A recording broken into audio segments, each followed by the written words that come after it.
Politically, talk to me about when you knew you were going to lose the belt here. Is this something that the decision is brought to you weeks ahead of time, months ahead of time, or did you say, "Hey, why don't I drop it to Steamboat?" What's that look like? No, I suggested it. Yeah, I suggested it, and then what I think that we decided that I can't remember how it came out, but he just signed a short term deal, Right. and then the reason it changed is because I can't remember. Like, I'll have to ask him, or I'll ask him. I think he just had had enough of the business. I think it was talked about once upon a time that you signed a contract extension backstage at this show right before the event. Do you remember that? At this show, I thought so. no, no, that's with me and Hulk and Halloween Havoc Okay. when I retired in the cage with Bill Shaw. No, Of I'll course, tell you what. We want to know the truth. You know why Ricky didn't come back? Because I heard. I knew that once this trilogy was over and it finishes in Nashville, it's immediately transitioning to Terry Funk in that Yeah, spot, and immediately they put Ricky Steamboat in a feud with Lex Luger for the U.S. title. It yeah, probably felt like a bit of a demotion at that time to go from the world title to the U.S. title. yeah. I can't remember exactly, but at the same time, I think that's part of the Jim Herd thing. I don't think he really saw how good or what Steamboat meant, or maybe he couldn't get along with Bonnie. I can't remember. Well, I know that it's been in fashion to dunk on Herd, and by all means, this is your show, so feel free. But I'm thankful that we got this trilogy of matches with you guys in '89, and that happened on Herd's watch. No, no, I know. I'm saying I'm not dumping on her by any means. I don't think that it's no secret he didn't know a lot about wrestling. Right.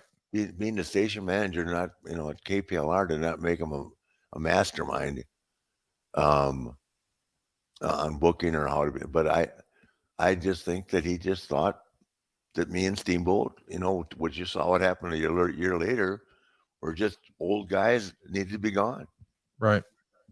and that's exactly how it came about. I think I was 40 here, right? 89. Let me Yeah. see. You would have just turned 40. Yeah, yeah, and he's 4 years younger than I am, right? 5 years younger. A friend of the show, Flair fan, wants to know you've defended the world title against Steamboat hundreds of times prior to '89. Why was Chi-Town Rumble the right time to put Ricky over and give him the world title? I don't know. I just think we needed a shot in the arm, and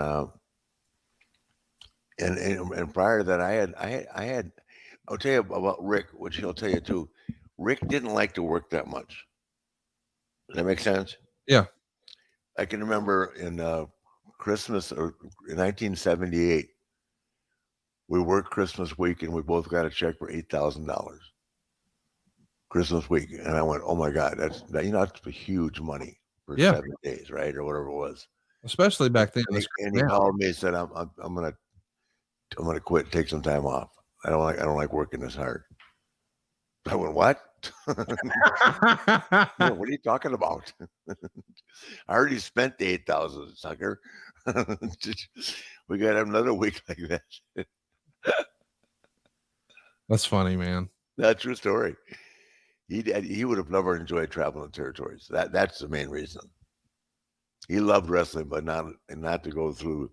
He wouldn't want to be doing an hour in Hutchinson, Kansas, in a used car parking lot No. with Ricky Romero. Hoops. Ricky Steamboat here though had been through again some trials and tribulations. He felt like he should have been in this spot a lot sooner. He leaves because of Dusty. He winds up having some success in the WWF. Doesn't Mhm. ever get the big belt. Ultimately gets frustrated, leaves there.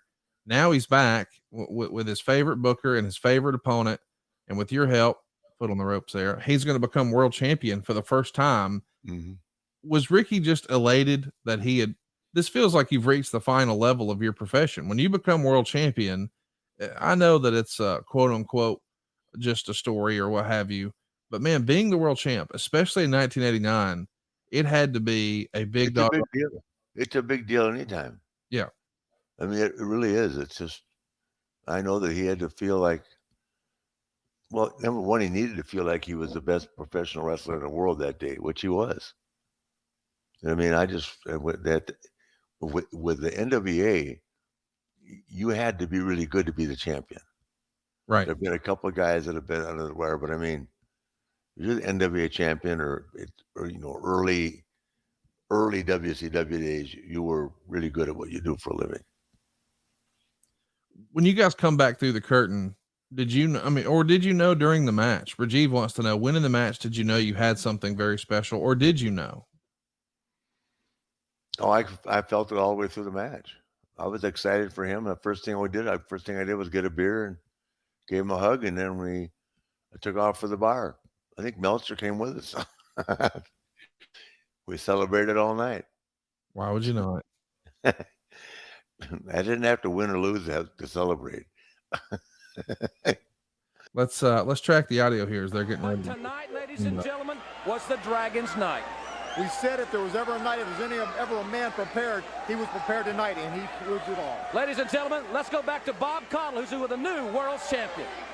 All right, Jim, and right you are, and here he is in the dressing room. The celebration already underway, and the man who waited a long time believed in himself, Rick Steamboat, the world heavyweight champion. Rick, right now, it's hard for me to believe what I'm holding in my hands after all these years, and I don't know how many. Here comes the boys with the champagne. I don't know how many.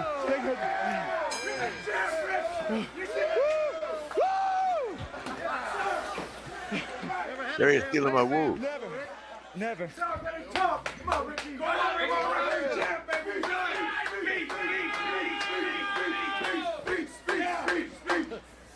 right, Rick, let's have that speech now, huh?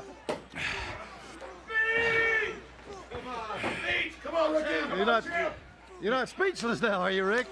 You know something, Bob? I just really don't know what to say. I've had a lot of encouragement from a lot of the guys, and a lot of encouragement from a lot of the wrestling fans. And I think that people out there that were trying to call this match are really totally shocked. I'm shocked, and I just hope that we can put the NWA right back up there where it belongs as number one, and represent this championship belt as a champion for the people and for the guys that have backed me over the years. Rick, if anybody can do it, Rick Steamboat can. Fans, again, congratulations to this man, the new world heavyweight champion. Here he is, Rick Steamboat. You know something? I've got to tip my hat to Ric Flair. I got to tip my hat to Ric Flair being a great world champion. And I just wanted to tell him that I'm not going to be a closet champion, that as soon as we get the papers drawn, that he's going to be the first man to have a title shot back for this championship belt. All right, Rick, and now let's go back to Jim Ross. So we can cut it there. Right, Oh, my goodness. He's so excited. He's pouring champagne over his head. He didn't think about that getting in his eyes and burning the shit out of him. I never saw that before. That's cool. That was very cool. It was a real moment. It was really special. You can tell he's overcome with emotions. I liked it, and it felt like a major moment.